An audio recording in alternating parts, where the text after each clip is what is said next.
जी हाँ दोस्तों, आज हम आपके लिए लेकर आए हैं देश और दुनिया की बड़ी खबरें। आइए सबसे पहली खबर मैं आपको बताता हूँ, सीरिया में ईरान के IRGC के कमांडो को मारने का बदला ईरान बहुत ही जल्द लेगा। दोस्तों हम आपको बता दें, इसकी खबर हम आपको आगे देंगे। वहीं पर अगली ब्रेकिंग न्यूज में आपको बताएंगे, दुनिया याद रखेगी अमेरिका लाल सागर से दुम दबा कर भाग गया था। खुद को सुपर पावर बताने वाला छोटे से देश यमन से डरकर भाग गया। दोस्तों क्या है पूरी खबर आगे बताएंगे। वहीं पर अगली ब्रेकिंग न्यूज में आपको बता दें, अल कस्साम ब्रिगेड गाजा दक्षिण खान यूनिस में 4 सैन्य बिल्डोजर और 1 मरकाबा टैंक को निशाना बना दिया है। जी हाँ दोस्तों, वही मरकाबा टैंक जिस पर इजराइल को बहुत ज्यादा गुरूर और घमंड था, जो मरकाबा टैंक बहुत ही ज्यादा खतरनाक माना जाता था, उसको अल कस्साम ब्रिगेड ने किस तरह से उड़ा दिया हम आपको आगे बताएंगे। वहीं पर अगली ब्रेकिंग न्यूज में निकल कर आ रहा है, हिजबुल्लाह ने आतंकी इजरायली सेना के हमलों का दिया मुंहतोड़ जवाब। जी हाँ दोस्तों, क्या है पूरी खबर हम आपको आगे बताएंगे। वहीं पर अगली ब्रेकिंग न्यूज में आपको बताएंगे, भारत में इजरायली दूतावास के पास धमाका, जांच में जुटी एजेंसियां। जी हाँ दोस्तों, ये बहुत ही बड़ी खबर है,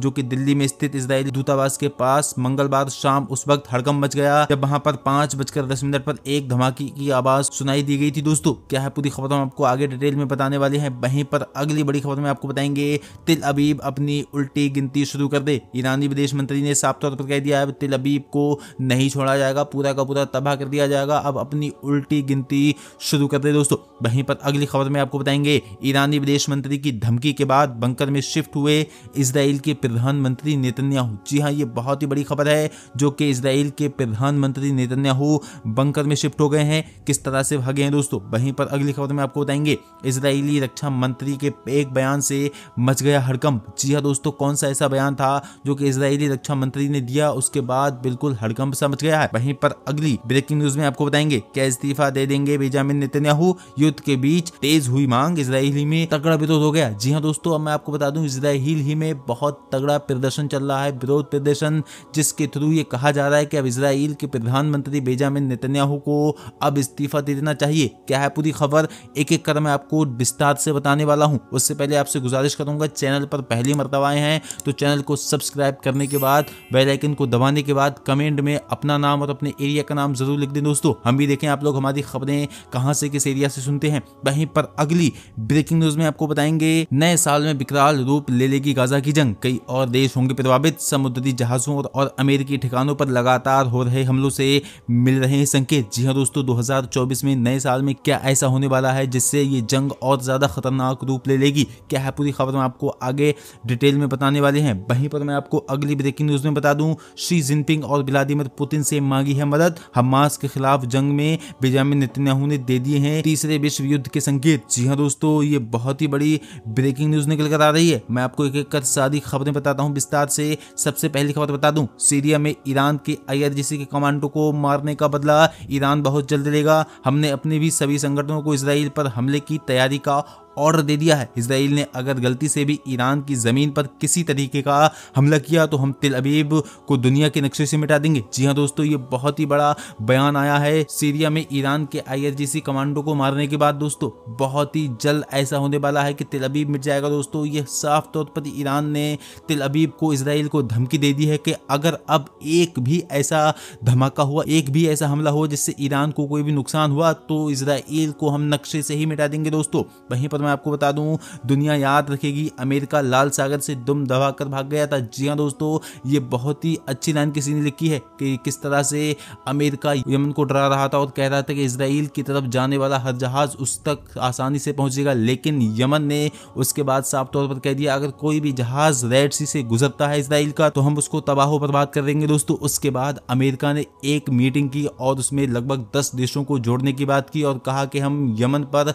हमला कर देंगे, लेकिन सारे देशों ने हाथ पीछे हटा लिए। अमेरिका अकेला रह गया और खुद को सुपर पावर बताने वाला छोटे से देश यमन से मुकाबला करने में डर गया। दोस्तों वहीं पर अगली ब्रेकिंग न्यूज में निकल कर आ रहा है, अल कस्साम ब्रिगेड गाजा दक्षिण खान यूनिस में 4 सैन्य बिल्डोजर और 1 मरकाबा टैंक को निशाना बनाया है। जी हाँ दोस्तों, मैं आपको बता दूं, ये मरकाबा टैंक है, बहुत ही महंगा होता है, लेकिन अल कस्साम ब्रिगेड ने एक छोटे से मिसाइल से इसको नेस्तो नाबूद कर दिया है। यानी कि इस वक्त इजराइल का जो नुकसान हो रहा है वो बहुत ही खतरनाक नुकसान हो रहा है। उसके पास हथियार ही नहीं बचे हैं जंग लड़ने के लिए, कुछ मरकावा टैंक्स बचे हैं, शाम ब्रिगेड उसको तबाह बर्बाद करने में लगे हैं दोस्तों। वहीं पर अगली बड़ी खबर मैं आपको बता दूं, हिजबुल्लाह ने आतंकी इजरायली सेना के हमलों का दिया मुंहतोड़ जवाब। जी हां, लेबनान और अवैध अधिकृत फिलिस्तीन की सीमा पर भारी गोलाबारी की सूचना सामने आ रही है। हिजबुल्लाह ने अवैध आतंकी इजरायली शासन पर पाशविक हमलों का मुंहतोड़ जवाब देते हुए आतंकी ज़ियोनी सैनिकों के कई ठिकानों को निशाना बनाया है। वहीं पर आपको बता दूं, प्राप्त रिपोर्ट के मुताबिक बुधवार सुबह हिजबुल्लाह ने जवाबी कार्रवाई करते हुए अवैध अधिकृत फिलिस्तीन में मौजूद आतंकी इजरायली सेना के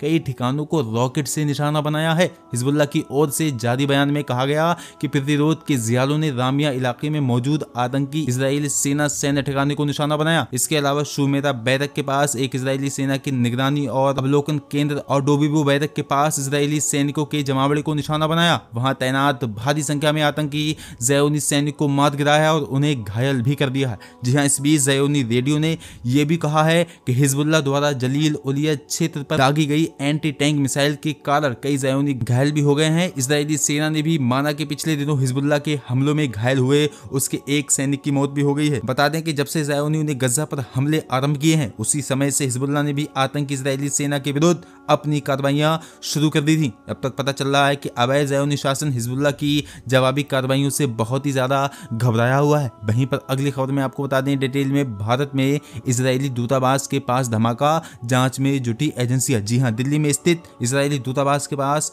मंगलवार शाम उस वक्त हड़कंप मच गया जब वहां 5:10 पर एक धमाके की आवाज सुनाई दी। मैं आपको बता दूं, प्राप्त रिपोर्ट के मुताबिक भारत की राजधानी दिल्ली में स्थित अवैध आतंकी इजरायली शासन के दूतावास के पास मंगलवार को शाम 5:10 पर एक विस्फोट की आवाज सुनाई दी, जिससे वहां अफरा तफरी मच गई। इजरायली दूतावास के पास धमाके की खबर फैलते ही पूरी दिल्ली में हाई अलर्ट जारी कर दिया गया। वहीं विस्फोट के स्थान पर एनएसजी की फॉरेंसिक टीम और डॉग स्क्वाड खोजबीन के लिए तुरंत पहुंच गए। दोस्तों, दिल्ली की सबसे सुरक्षित जगहों में इजरायली दूतावास का भी नाम आता है। ऐसे में वहां धमाका होना दिल्ली की सुरक्षा पर सवाल उठाता है। इसके साथ ही इजरायली दूतावास में भारी संख्या में पैरामिलिट्री फोर्स को तैनात कर दिया गया है। साथ ही वहां किसी को भी जाने की अनुमति नहीं दी जाती। दोस्तों, बता दें कि इजरायली दूतावास के पास हुए धमाके की जांच जारी है। अभी तक जांच में अधिकारियों को किसी भी तरह का विस्फोट का कोई भी सुराग नहीं मिल पाया है। ऐसे में इस ब्लास्ट को केमिकल ब्लास्ट की आशंका को नकार दिया है। बता दें कि अभी तक विस्फोटकों की कोई भी सबूत नहीं मिले हैं। हालांकि अभी ये जांच हो रही है। एजेंसी केमिकल ब्लास्ट के पहलू का काम कर रही है। घटनास्थल का दौरा करने वाले सुरक्षा अधिकारियों ने कहा कि चूंकि घटनास्थल पर विस्फोट का कोई अवशेष ही नहीं मिला है,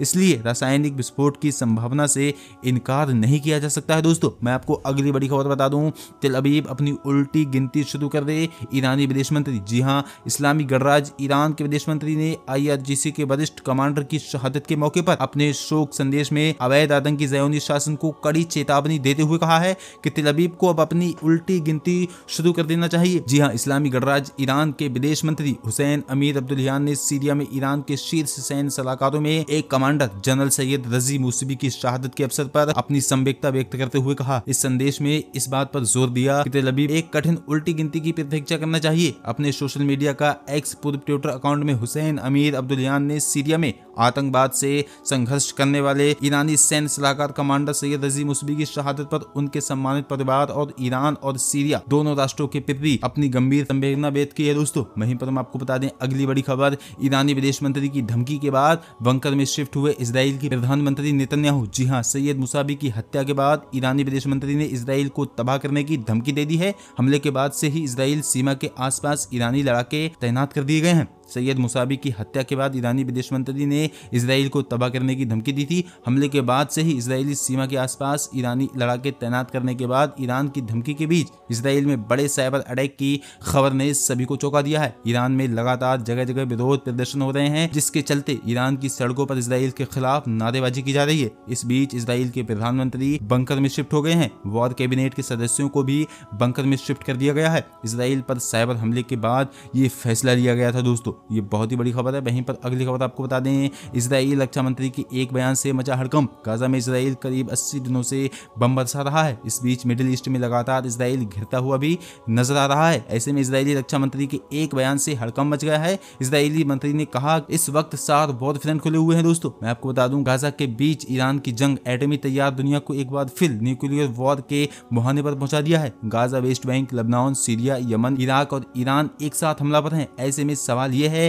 कि इसराइल क्या करने वाला है, क्योंकि ईरान की एटमी तैयारी भी तेज हो गई है। दुनिया की नजर बस इस बात पर है कि इब्राहिम रईसी कुछ बड़ा करने जा रहे हैं। उधर यूक्रेन मोर्चे पर पुतिन का नक्शा बदलने में जुटे हुए हैं और बड़ी कामयाबी का दावा कर रहे हैं। और इसी बीच जंगी माहौल में जिनपिंग ने भी ताइवान को नई धमकी दे दी है। वहीं पर अगली खबर में आपको बता दें, क्या इस्तीफा देंगे बेंजामिन नेतन्याहू। युद्ध के बीच तेज हुई मांग, इजरायली में तगड़ा विरोध हो गया। जी हाँ दोस्तों, इजराइल हमास का युद्ध जारी है। युद्ध अब धीरे धीरे दूसरी करवट ले रहा है और इसी बीच इजराइल के अंदर ही नेतन्याहू का विरोध शुरू हो गया है। नेतन्याहू को लेकर विपक्षी पार्टियों ने हंगामा खड़ा कर दिया है। इजराइल विपक्षी नेता यार लैपिड ने कहा है कि नेतन्याहू अब आगे पीएम नहीं रह सकते। इजराइल ने अब तक 156 सैनिक खो दिए हैं और इस युद्ध के जल्द खत्म होने की संभावना ही नहीं है। लैपिड का दावा है कि युद्ध के बीच प्रधानमंत्री को बदलना अच्छा नहीं है, लेकिन जो ऑफिस में है वो तो बुरा, उससे जारी नहीं रखा जा सकता दोस्तों। वहीं पर अगली बड़ी खबर में आपको बता दें, इजराइल हमास युद्ध नए साल में विकराल रूप ले लेगी। गाजा की जंग, कई और देश होंगे प्रभावित। समुद्री जहाजों और अमेरिकी ठिकानों पर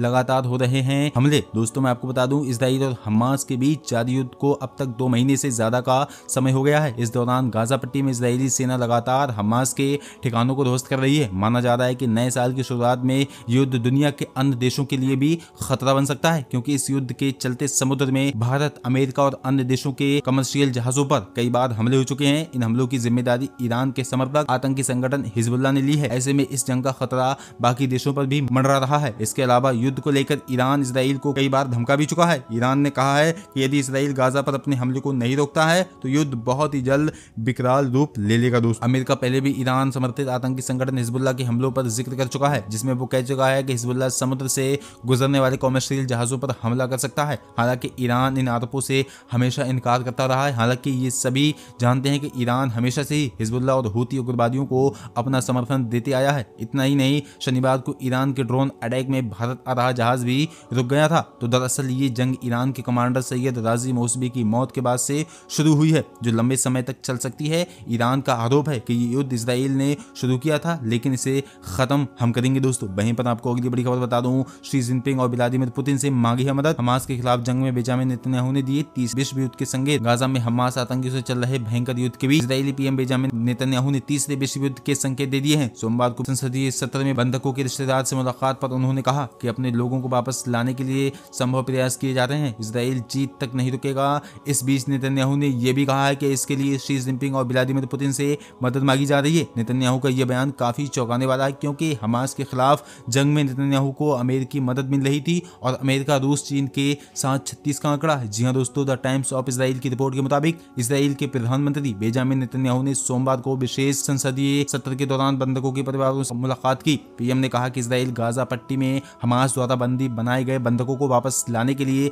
हर संभव प्रयास कर रहा है। उन्होंने कहा कि इस प्रयास को सफल बनाने के लिए सैन्य दबाव की आवश्यकता है दोस्तों। अब मैं आपको बता दूं, उन्होंने कहा कि इजराइल जीत तक नहीं रुक रहा है। नेतन्याहू ने कहा, हम नहीं रुक रहे हैं और हम जीत तक रुकेंगे भी नहीं, क्योंकि हमारे पास कोई अन्य भूमि नहीं है और कोई अन्य रास्ता ही नहीं है। उन्होंने बंधकों के परिवार को ढांढस बताते हुए कहा, हम लड़ना बंद नहीं करेंगे, बस हमें समय चाहिए। नेतन्याहू के लोगों के उनके करीबियों को लाने के लिए समय मांगने पर भड़क गए और एक ने कहा, हमारे पास समय नहीं है, जिसके बाद सभी लोग एक स्वर में चिल्लाते हैं, अब बंधकों की तत्काल रिहाई की जाए। जी हाँ दोस्तों, नेतन्याहू ने कहा कि उन्होंने बंधक को छुड़ाने और हस्तक्षेप करने के लिए चीनी राष्ट्रपति शी जिनपिंग, रूसी राष्ट्रपति व्लादिमीर पुतिन से संपर्क किया है और उनकी पत्नी सारा से सीधे पोप से अपील की है दोस्तों। नेतन्याहू का युद्ध में चीन और रूस की मदद लेने वाला बयान तीसरे विश्व युद्ध का संकेत है, क्योंकि अगर चीन और रूस इस लड़ाई में नेतन्याहू के साथ आ जाते हैं तो संभव है कि अमेरिका हजारों फिलिस्तीनियों की मौत के कारण हमास को मदद करे। कि हमास का साथ ईरान, सीरिया समेत कई मुस्लिम देश कर रहे हैं, तो चीन और रूस के इस लड़ाई में कूदने पर अन्य देशों को भी ये मौका मिल जाएगा। इससे तीसरे विश्व युद्ध का बहुत ही बड़ा खतरा है दोस्तों। वहीं पर आपको बता दूं, उधर CNN की रिपोर्ट के मुताबिक इजराइल और हमास के बीच चल रहे संघर्ष में नाहल ब्रिगेड के सैनिकों ने गाजा शहर के दराज और तोफा इलाकों में 2 स्कूलों पर छापा मारा। IDF ने कहा कि परिसरों में छुपे हुए हमास गुर्गों की खुफिया जानकारी के बाद छापे मारे गए दोस्तों। तो ये थी आज की खबरें। उम्मीद करता हूँ आपको वीडियो अच्छा लगा होगा। वीडियो अच्छा लगा हो तो इस वीडियो को लाइक करें, शेयर करें। मिलते हैं नेक्स्ट वीडियो में इंशाल्लाह। अस्सलाम वालेकुम।